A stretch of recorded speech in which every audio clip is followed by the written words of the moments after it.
കേന്ദ്രമന്ത്രി വി മുരളീധരൻ ഇപ്പോൾ മാധ്യമങ്ങളെ കാണുന്നുണ്ട്. തത്സമയ ദൃശ്യങ്ങൾ. ഒരു സമുദായത്തെ അടച്ചാക്ഷേപിച്ചുകൊണ്ട് സംസ്ഥാനത്തിൻ്റെ ഭരണം കൈയാളുന്ന ഒരു മന്ത്രി ഈ തരത്തിലുള്ള പ്രസ്താവനകൾ നടത്തുന്നത് ഒരുപക്ഷെ സജി ചെറിയാൻ്റെ ചരിത്രം പരിശോധിക്കുന്നവർക്ക് അത്ഭുതമുണ്ടാവില്ലെങ്കിലും കേരളത്തിലെ ജനങ്ങളെ സംബന്ധിച്ചിടത്തോളം അങ്ങേയറ്റം അധിക്ഷേപകരമായിട്ടുള്ള പരാമർശങ്ങളാണ് നടത്തിയിട്ടുള്ളത്. സജി ചെറിയാൻ നേരത്തെ ഭരണഘടനയെ അധിക്ഷേപിച്ചതിൻ്റെ പേരിൽ മന്ത്രിസ്ഥാനത്ത് നിന്നടക്കം മാറി നിൽക്കേണ്ടി വന്ന ആളാണ്. ഈ മന്ത്രി ഈ ആക്ഷേപത്തിന് കാരണമായിട്ട് പറയുന്നത് പ്രധാനമന്ത്രി ക്ഷണിച്ചപ്പോൾ ക്രൈസ്തവ സമുദായ നേതാക്കന്മാർ ആ പ്രധാനമന്ത്രിയുടെ വിരുന്നിന് പോയി എന്നുള്ളതാണ്. രാജ്യത്തിൻ്റെ പ്രധാനമന്ത്രി ഈ രാജ്യത്ത് ആരെ അദ്ദേഹത്തിൻ്റെ വസതിയിലേക്ക് ക്ഷണിച്ചാലും ഈ രാജ്യത്തെ ജനങ്ങളെല്ലാവരും അതൊരു വലിയ ബഹുമതിയായിട്ടാണ് കണക്കാക്കുന്നത്. സജി ചെറിയാൻ ഇപ്പോൾ നടത്തിയിരിക്കുന്ന പരാമർശം ഒരുപക്ഷെ വി എൻ വാസവൻ ഇപ്പോൾ പുതിയ വകുപ്പ് കിട്ടിയതിൻ്റെ പശ്ചാത്തലത്തിലായിരിക്കണമെന്നാണ് എനിക്ക് തോന്നുന്നത്. കാരണം ഈ തരത്തിലുള്ള അധിക്ഷേപങ്ങളും അസഭ്യങ്ങളും പറയുന്ന ആളുകൾക്ക് അങ്ങനെയുള്ളവർക്ക് അംഗീകാരം കിട്ടുക എന്നുള്ളതാണ് പിണറായി സർക്കാരിൻ്റെ പ്രത്യേകത. കാരണം പഴയ തലമുറയിലെ ആർഷോയാണ് ഈ സജി ചെറിയാൻ. അതുകൊണ്ട് സജി ചെറിയാനിൽ നിന്ന് ഇതിൽ കൂടുതൽ പ്രതീക്ഷിക്കാനും വിഷമാണ്. ഭാരതീയ ജനതാ പാർട്ടി രാജ്യത്തെ നിരവധി സംസ്ഥാനങ്ങളിൽ ക്രൈസ്തവ ഭൂരിപക്ഷമുള്ള 6 സംസ്ഥാനങ്ങളിൽ ഭരണം കൈയാളുന്ന പാർട്ടിയാണ്. ഗോവയുൾപ്പെടെയുള്ള സംസ്ഥാനങ്ങളിൽ ഭരണം കൈയാളുന്ന പാർട്ടിയാണ്. അതുകൊണ്ട് ക്രൈസ്തവ സമുദായം മുഴുവൻ BJPക്കെതിരാണ് എന്ന് സജി ചെറിയാൻ കരുതുന്നുണ്ടെങ്കിൽ അത് വസ്തുതകളുമായിട്ട് ബന്ധമില്ലാത്തതും കേരളത്തിലെ ജനങ്ങളെ തെറ്റിദ്ധരിപ്പിക്കാൻ വേണ്ടി മാത്രമുള്ളതുമാണ്. അതുകൊണ്ട് ഈ പിണറായി വിജയൻ കേരളത്തിൻ്റെ വരദാനം എന്ന് പറഞ്ഞ വാസവനൊരു പുതിയ വകുപ്പ് കിട്ടിയെങ്കിൽ അതുപോലെ എന്തെങ്കിലും അസഭ്യം നടത്തിക്കഴിഞ്ഞാൽ തനിക്കും എന്തെങ്കിലും കിട്ടും എന്നുള്ള പ്രതീക്ഷയിലാണ് ഇത് നടന്നതെങ്കിൽ പിണറായി വിജയൻ ആണത് പരിഗണിക്കേണ്ടത്. ഏതായാലും ഈ ബിഷപ്പുമാർ പ്രധാനമന്ത്രിയുടെ വിരുന്നിന് പോയതിനെ ആക്ഷേപിക്കുന്ന സജി ചെറിയാൻ, സകല അരമനയും കയറി നിരങ്ങുന്ന സജി ചെറിയാൻ അത് ആക്ഷേപിക്കുമ്പോൾ തോന്നുന്നത് ഒരു സിനിമാ ഡയലോഗാണ്. എന്ത് പ്രഹസനമാണ് സജി.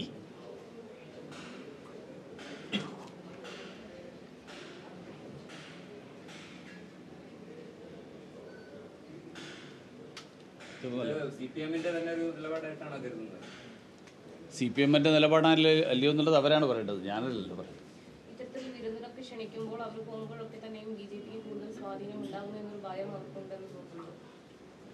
അതെനിക്കറിയില്ല, അത് ആ ഭയം കൊണ്ടാണോ അതോ സ്വന്തം സ്ഥാനം കിട്ടാൻ വേണ്ടിയാണോ?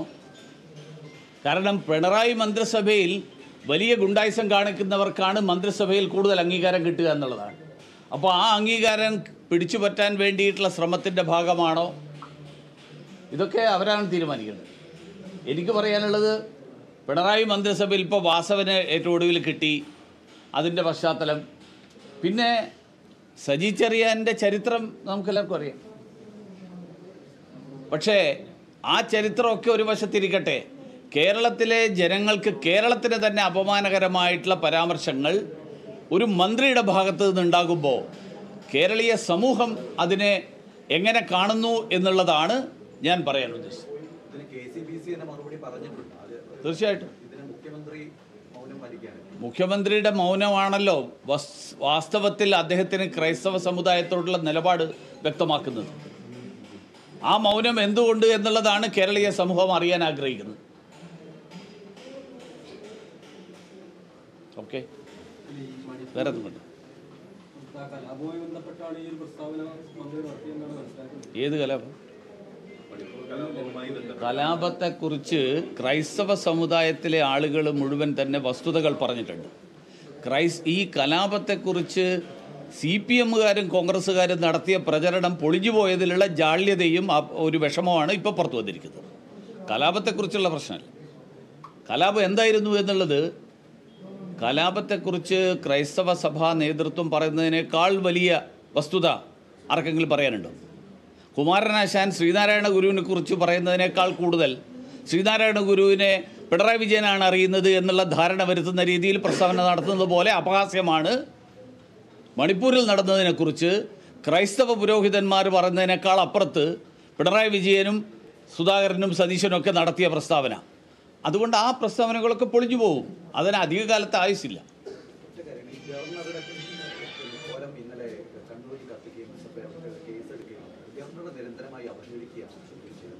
അല്ല, അത് കേരളത്തിലെ മുഖ്യമന്ത്രിയുടെ നിർദ്ദേശപ്രകാരം നടക്കുന്നതാണ്.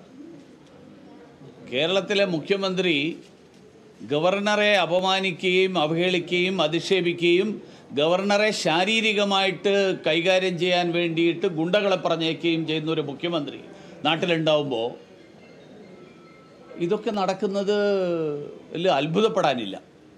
പക്ഷേ അതുകൊണ്ട് ഗവർണറുടെ നിലപാടിൽ എന്തെങ്കിലും മാറ്റം വരും എന്നിവർ കരുതുന്നുണ്ടെങ്കിൽ അവർക്ക് ആരിഫ് മുഹമ്മദ് ഖാനെ ഇപ്പോഴും മനസ്സിലായിട്ടില്ല എന്നേ പറയാൻ പറ്റും.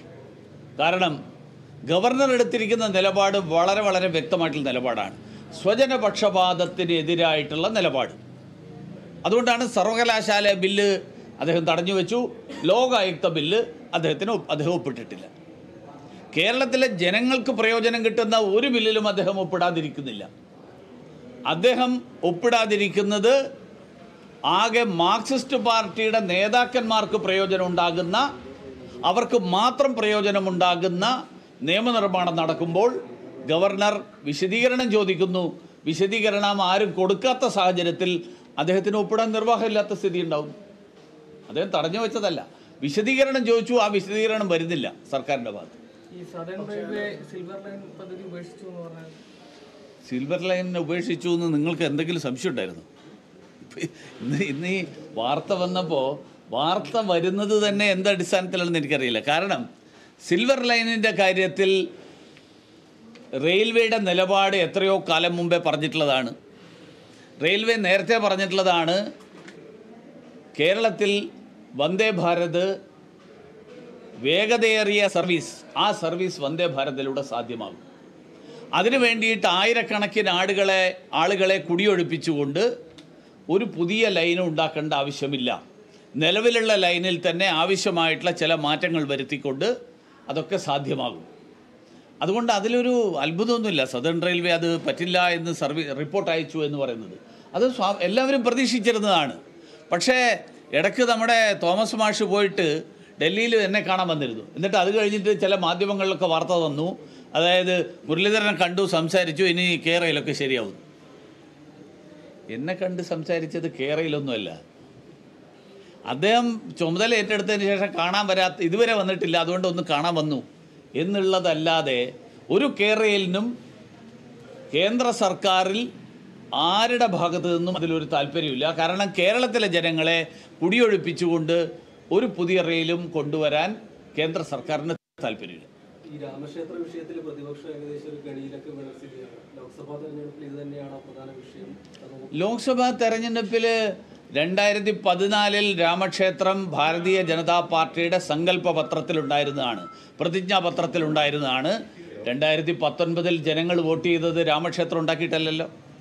രാമക്ഷേത്രം മാത്രം മുന്നിൽ നിർത്തിക്കൊണ്ടുള്ള പ്രചരണം ഭാരതീയ ജനതാ പാർട്ടി നടത്തില്ല. ഭാരതീയ ജനതാ പാർട്ടിയെ സംബന്ധിച്ചോളം ഈ നാട്ടിലെ ജനങ്ങൾക്ക് ബോധ്യമാകുന്ന വികസന പ്രശ്നങ്ങൾ ഉൾപ്പെടെ ഉന്നയിച്ചുകൊണ്ട് അതിൽ സ്വാഭാവികമായും രാമക്ഷേത്രം ഉണ്ടാവും. കാരണം മോദി പറഞ്ഞതെല്ലാം നടപ്പിലാക്കുന്ന പ്രധാനമന്ത്രി. 370 നീക്കം ചെയ്യാമെന്ന് പറഞ്ഞു, നടപ്പിലാവുന്നു. എല്ലാവർക്കും കുടിവെള്ളം, എല്ലാവർക്കും വൈദ്യുതി, എല്ലാവർക്കും വീട്, എല്ലാവർക്കും റോഡ് നരേന്ദ്രമോദി പറഞ്ഞു, നടപ്പിലായിക്കൊണ്ടിരിക്കുന്നു. ഇതിന്റെ കൂട്ടത്തിൽ സമുദായ സംഘടനകൾ എടുക്കുന്ന തീരുമാനത്തിനനുസൃതമായിട്ടാണോ കേരളത്തിലുള്ള രാഷ്ട്രീയ പാർട്ടികൾ തീരുമാനമെടുക്കുന്നത് അയോധ്യ വിഷയം? സമുദായ സംഘടനയാണോ തീരുമാനം എടുക്കുക? സമുദായ സംഘടന, ഏതെങ്കിലും സമുദായ സംഘടന, നിങ്ങൾ ഏത് സമുദായ സംഘടന ഉദ്ദേശിക്കുന്നത് എനിക്കറിയില്ല. അല്ല, അവരൊക്കെ ഞാൻ ചോദിക്കട്ടെ, സമസ്ത എന്ന് പറയുന്ന സംഘടനയ്ക്ക് ഹിന്ദു ക്ഷേത്രത്തിൽ ആരൊക്കെ പോകണമെന്ന് തീരുമാനിക്കേണ്ടത് അവരാണ്. ഹിന്ദു ക്ഷേത്രത്തിൽ ആര് പോകണം എന്നുള്ളത് ഹിന്ദുക്കൾ തീരുമാനിക്കും. ഹിന്ദു വിശ്വാസികൾ തീരുമാനിക്കും, ക്ഷേത്ര വിശ്വാസികൾ തീരുമാനിക്കും. പള്ളിയിൽ ആരൊക്കെ പോകണം എന്നുള്ള കാര്യത്തിൽ അവരൊക്കെ അഭിപ്രായം പറയും. അയോധ്യയിൽ ഉണ്ടാകുന്നത് പള്ളിയല്ല, ക്ഷേത്രം.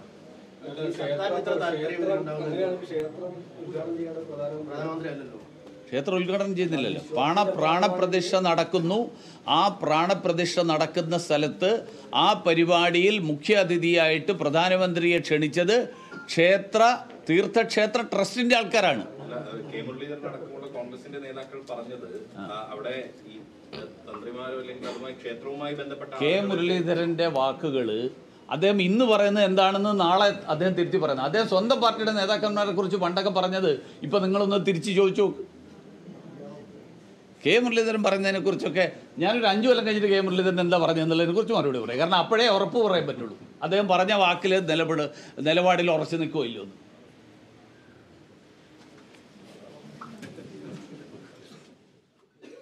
സജി ചെറിയാനെ രൂക്ഷമായ ഭാഷയിൽ വിമർശിച്ചുകൊണ്ടാണ് വി മുരളീധരൻ ഇപ്പോൾ രംഗത്തെത്തിയിരിക്കുന്നത്. BJP വിരുന്നിന് വിളിച്ചപ്പോൾ ചില ബിഷപ്പുമാർക്ക് രോമാഞ്ചമുണ്ടായി എന്ന പ്രസ്താവന കേരളത്തിന് തന്നെ അപമാനകരമാണെന്നാണ് അദ്ദേഹം പറഞ്ഞിരിക്കുന്നത്. ഏതെങ്കിലും തരത്തിൽ മുഖ്യമന്ത്രിയുടെ പ്രീതിക്ക് പാത്രമാവാനാണ് അദ്ദേഹം ശ്രമിക്കുന്നതെന്നും മുരളീധരൻ